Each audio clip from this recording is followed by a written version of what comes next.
Hello everyone, welcome back to commerce की नगरी। Commerce की नगरी में आपका स्वागत है।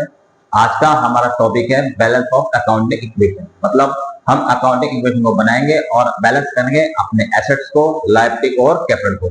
देखते हैं, हमारे पास सबसे पहले क्वेश्चन है, क्वेश्चन नंबर 1। ये हमारा जो है लास्ट टॉपिक है। इससे पहले आपको मैं 3 वीडियो के अंदर बता चुका, प्रॉफिट वाले क्वेश्चन करा चुका आपको, टी शेप अकाउंट करा चुका आपको और रूल्स ऑफ डिविडेंड पेड में आपको करा चुका।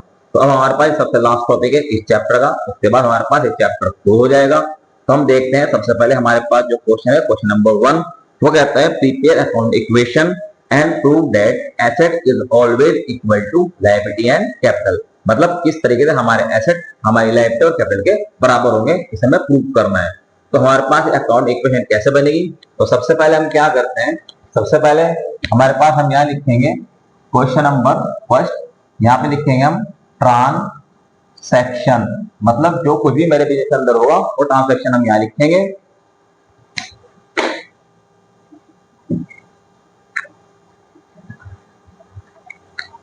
उसके बाद हम यहाँ पे एक लाइन ड्रॉ करेंगे।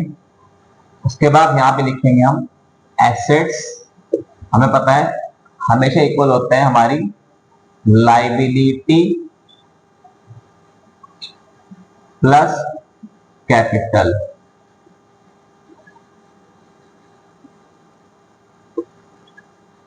उसके बाद यहां पे लिखेंगे हम अकाउंटिंग इक्वेशन जो हम प्रिपेयर कर रहे हैं। अब क्वेश्चन नंबर 5 देखते हैं। हमारे पास पहली ट्रांजैक्शन क्या है? हमारे पास पहली ट्रांजैक्शन है, ये कहता है Sandeep start business with cash. Sandeep एक आदमी है, एक बिजनेसमैन है जिसने स्टार्ट का बिजनेस कैश के साथ 1 लाख रुपीज के साथ। तो हम यहाँ पे ट्रांजैक्शन में लिख देंगे फर्स्ट, संदीप स्टार्टेड बिजनेस। आप पेपर के अंदर ट्रांजैक्शन पूरी लिखें या खाली नंबर डाल दे तो चल जाएगा, नंबर नहीं कटेंगे। बस आपकी जो प्लस माइनस है और जो पुट करने की वैल्यू है वो सही होनी चाहिए। तो संदीप हमारे पास एक बिजनेसमैन है, प्रोपराइटर है, उसने बिजनेस स्टार्ट किया कैश के साथ। तो एसेट के जस्ट नीचे लिखेंगे हम यहाँ पे कैश और 1 लाख डाल देंगे हम इस ट्रांजैक्शन के बिल्कुल सामने। संदीप ने जहां स्टार्ट किया बिजनेस तो 1 लाख डाल देंगे कैश के नीचे। अब आएंगे बिल्कुल सेम लाइन में, ये हमारे पास लायबिलिटी के अंदर कुछ नहीं है, 0 लिखेंगे और कैपिटल के अंदर 1 लाख लिखेंगे, क्योंकि हमारे पास कैपिटल क्या होता है, जिस भी एसेट के साथ हम अपना बिजनेस स्टार्ट करते हैं वो हमारी कैपिटल कहलाता है। तो हमने कैश में लिखा 1 लाख और 1 लाख ही डालना है कैपिटल में। एक चीज और देख के चलना है, थोड़ा स्टार्टिंग में आपको प्रॉब्लम आएगी। मेरे पास ट्रांजैक्शन लिखी, उस ट्रांजैक्शन के बिल्कुल सेम लाइन में लिखा asset is equal to liability plus capital. उसके बाद मैंने एसेट के नीचे लिखा कैश। कैश वाली लाइन में आपको कुछ भी नहीं लिखना, खाली छोड़ देनी है। फिर उसके बाद नेक्स्ट लाइन में लिखा मैंने first transaction Sandeep start business 1 lakh. अब इस 1 लाख जहां लिखा उसी लाइन में बिल्कुल सेम हमारे पास सीधी लाइन में लायबिलिटी के नीचे लिखना है 0 और प्लस कैपिटल में डालना है 1 लाख। ऐसे करेंगे। उसके बाद सेकंड ट्रांजैक्शन क्या है हमारे पास? सेकंड ट्रांजैक्शन में ये कहता है परचेज फर्नीचर फॉर कैश। हमने फर्नीचर परचेज किया कैश में, 5,000 रुपए का फर्नीचर परचेज किया। तो यहाँ पे लिखेंगे ट्रांजैक्शन में परचेज फर्नीचर। अब हमारे पास इस ट्रांजैक्शन के अंदर, इस अकाउंटिंग के अंदर 2 चीजें चलेंगी, मतलब 2 इफेक्ट पड़ेगा। या तो एक इफेक्ट पड़ेगा एसेट में और एक इफेक्ट पड़ेगा लायबिलिटी और कैपिटल में, या फिर 2 इफेक्ट पड़ेंगे दोनों एसेट वाली साइड या फिर दोनों लायबिलिटी और कैपिटल वाली साइड, या फिर 3 इफेक्ट भी पड़ सकते हैं, जो हमारे पास एक इफेक्ट एसेट वाली साइड, 2 इफेक्ट लायबिलिटी और कैपिटल वाली साइड, या फिर 2 इफेक्ट एसेट वाली साइड और एक इफेक्ट लायबिलिटी और कैपिटल वाली साइड। मतलब हमारे पास 2 या 2 ज्यादा इफेक्ट पड़ेंगे हर ट्रांजैक्शन के। अभी ये कहता है आपने फर्नीचर परचेज किया 5,000 रुपीज का, तो 5,000 रुपए मेरे पास से पैसा गया, वो माइनस कर दूंगा कैश में से, और इस कैश के बराबर में यहां पे लिखूंगा प्लस फर्नीचर। आपने 5,000 रुपए का फर्नीचर परचेज किया, तो एक कैश कम हुआ, एक एसेट कम हुआ, एक एसेट बढ़ गया। तो एक एसेट कम कब हुआ? जब हमने 5,000 रुपए का फर्नीचर खरीद लिया तो कैश कम हो चुका और फर्नीचर बढ़ चुका।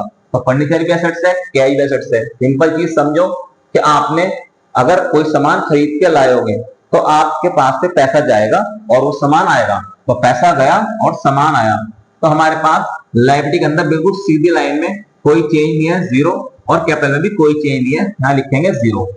उसके बाद यहाँ पे लिखेंगे हम न्यू इक्वेशन। अब हमारे पास न्यू इक्वेशन क्या बनेगी, हमारे पास कैश लेफ्ट है 95,000 प्लस फर्नीचर है 5,000 इज इक्वल टू लायबिलिटी अभी कुछ नहीं है और कैपिटल एज इट इज डाल देंगे 1 लाख। उसके बाद है हमारे पास नेक्स्ट ट्रांसैक्शन, वो कहता है purchase goods for cash. Her transaction में परचेज गुड्स फॉर कैश आप सिर्फ शॉर्ट फॉर्म लिख सकते हैं, ट्रांसैक्शन में कोई दिक्कत नहीं है। हमारे पास हमने परचेज गुड्स के कैश में 20,000 की, मतलब 20,000 रुपए के मैंने सामान खरीद लिया, स्टॉक खरीद लिया, गुड्स परचेज कर लिए, तो मेरे पास है 20,000 माइनस कर दूंगा मैं कैश में, क्योंकि मेरे पास है कैश कम हो चुका।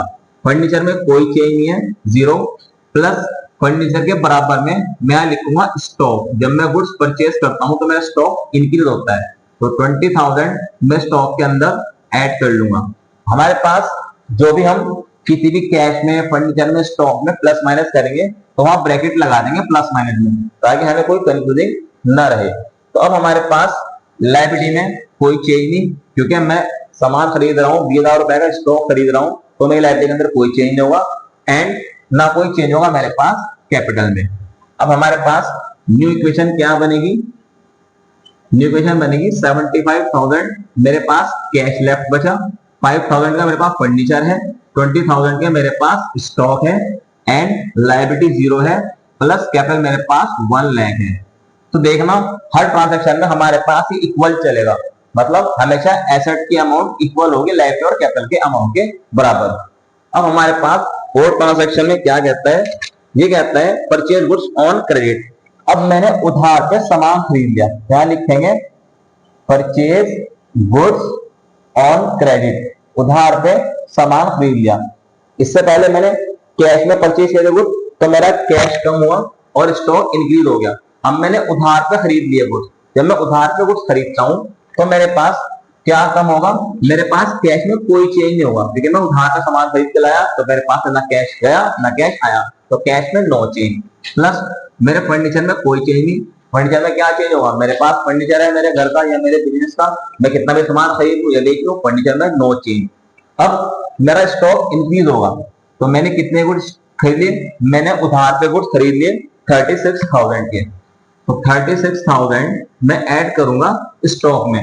देखो ध्यान रख के चलना, एक प्लस चल रहा है cash plus furniture plus stock, cash plus furniture plus stock, और एक प्लस माइनस चलेगा जो हम स्टॉक में, फर्नीचर में या कैश में कोई भी अमाउंट इंक्रीज डिक्रीज करेंगे, तो जो भी अमाउंट इंक्रीज डिक्रीज करेंगे उसके लिए हम अलग से प्लस लगा देंगे। तो हमारे पास जब मैंने उधार पे सामान खरीद लिया, मतलब स्टॉक परचेज किया उधार पे, तो मेरा स्टॉक बढ़ा। अब पैसा तो मेरे पास गया नहीं, क्योंकि मैं कैश में नहीं खरीद कर लाया, उधार पर खरीद कर लाया, तो दूसरा जो हमारा इफेक्ट पड़ेगा वो पड़ेगा हमारी लायबिलिटी में। तो हमारी लायबिलिटी के नीचे हम क्या डाल देंगे, हम यहाँ लिखेंगे क्रेडिटर्स, क्योंकि हमारे क्या इंक्रीज होंगे, क्रेडिटर्स इंक्रीज होंगे 36,000 के। मैंने क्या किया, मैंने उधार पे सामान खरीद के लाया तो मेरा स्टॉक इंक्रीज हुआ, साथ में मेरी लायबिलिटी इंक्रीज हुई एंड कैपिटल में नो चेंज।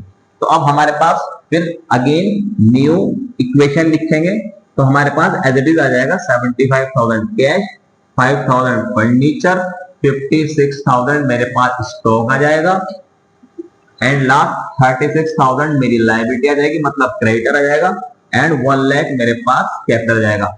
आप हर ट्रांजैक्शन में इसको ऐड करके देख लें और इसको ऐड करके देख लें, इक्वल आएगा, क्योंकि हमारे पास यही तो प्रूव करना है कि एसेट हमेशा हमारी लायबिलिटी और कैपिटल के बराबर होता है। उसके बाद वो कहता है पेड फॉर रेंट, हमने रेंट पेड किया, तो फिफ्थ ट्रांसैक्शन में पेड रेंट, रेंट हमारा एक्सपेंसिव है, कोई भी एक्सपेंसिव होगा वो कैश और कैपिटल में से माइनस होगा, तो माइनस कर लेंगे 700 कैश में से, हमारी फर्नीचर में कोई चेंज नहीं जीरो, स्टॉक में कोई चेंज नहीं जीरो, हमारी लायबिलिटी में कोई चेंज नहीं जीरो, और माइनस कर देंगे 700 हम अपनी कैपिटल में से, क्योंकि मेरी कैपिटल भी डिक्रीज होगी, मेरे खर्चे से मेरा कैश भी डिक्रीज होगा। तो हमारे पास न्यू इक्वेशन क्या बनेगी, कोई भी इनकम होगी वो कैश कैपिटल में ऐड होगी, कोई भी एक्सपेंस होगा वो कैश और कैपिटल में लेस होगा। तो हमारे पास न्यू इक्वेशन बनेगी 74,300 plus 5,000 furniture as it is, 56,000 stock as it is, 36,000 creditor as it is and liability हमारे पास कैपिटल हमारे पास आ जाएगी 99,300, 1 लाख में से 700 माइनस करके। अब लास्ट हमारे पास जो ट्रांसैक्शन है वो है हमारे पास good costing 40,000 sold at a profit 20% for cash. तो मैंने गुड सोल्ड किए, हम यहाँ ट्रांजैक्शन में सिर्फ ये लिख देंगे गुड सोल्ड। अभी ध्यान से देखना है 40,000 के गुड्स हैं, मतलब सीपी है मेरे पास 40,000 की। प्रॉफिट कितना है? प्रॉफिट हमारे पास 20% है कैश में, तो 20% 40,000 कितना आएगा? 8,000 आएगा। आप इसे कैसे निकाल सकते हैं? आप इस प्रॉफिट को बच्चों की तरह भी निकाल सकते हैं। 40,000 का 20% ऐसा निकाल देंगे तो 4,000 इंटू 2 करके 8,000 आ जाएगा। नहीं तो अगर आपको निकालना है तो 40,000 का 10% कितना होता है? 4,000 और 20% कितना होगा? 8,000। तो हमारे पास सीपी प्लस प्रॉफिट बन के मिलता है एसपी या 48,000। तो देखिए 40,000 वाले गुड्स 20% के प्रॉफिट, मतलब 8,000 के प्रॉफिट पे कितने के सोल्ड कर दिए? 48,000 के।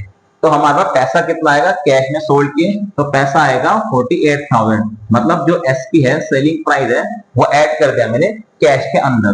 तो कैश के अंदर मैं ऐड कर दूंगा 48,000। अब फर्नीचर में मेरे पास कोई चेंज है तो 0। अब मेरे पास सामान कितना हो गया? गुड्स कितने गए? वो गए हमारे पास 40,000 के। जो सीपी है कॉस्ट प्राइस है वो मैं स्टॉक में से माइनस कर दूंगा 40,000 के। अब मेरे पास बचा प्रॉफिट, तो प्रॉफिट हमारे पास कहाँ जाएगा? प्रॉफिट ऐड होगा मेरी कैपिटल के अंदर। तो एक बार दोबारा फिर देख लेंगे, हमारे पास जो सेलिंग प्राइस है क्योंकि हमने कैश में गुड्स सोल्ड किए वो ऐड हो जाएगा 48,000 कैश में। जो हमारे पास कॉस्ट प्राइस है मतलब गुड्स कितनी कीमत के थे 40 वाले वो हमने माइनस कर दिए स्टॉक में से, और जो हमारा प्रॉफिट है 8,000 वो ऐड कर दिया हमने कैपिटल के अंदर। तो अब हमारे पास ये आ जाएगी फाइनल इक्वेशन, और इसके साथ ही हमारा एक क्वेश्चन कंप्लीट हो जाएगा। तब हम ये फाइनल इक्वेशन देखते हैं तो हम इसमें ऐड कर देंगे, ये आ जाएगा 1,22,300, ये आ जाएगा 5,000 furniture as it is, stock बचेगा हमारे पास 16,000 का, क्रेडिटर बचेंगे हमारे पास 36,000 के, एंड हमारे पास कैपिटल आ जाएगी 1,07,300। इसके साथ हमारा क्वेश्चन कंप्लीट हुआ। हमारा कैश 1,22,300 बचा, फर्नीचर 5,000 है, स्टॉक 16,000 है, क्रेडिटर 36,000 है एंड कैपिटल 1,07,300 है। अभी हमारा क्वेश्चन ठीक है या गलत है हमें ऐसे पता लगेगा, हम इस एसेट को प्लस करके देख लेंगे वो और लायबिलिटी को और कैपिटल को प्लस करके देख लेंगे। अगर इक्वल आ रही है बोथ साइड तो हमारा क्वेश्चन ठीक है, अगर इक्वल नहीं है तो हमारा क्वेश्चन गलत है।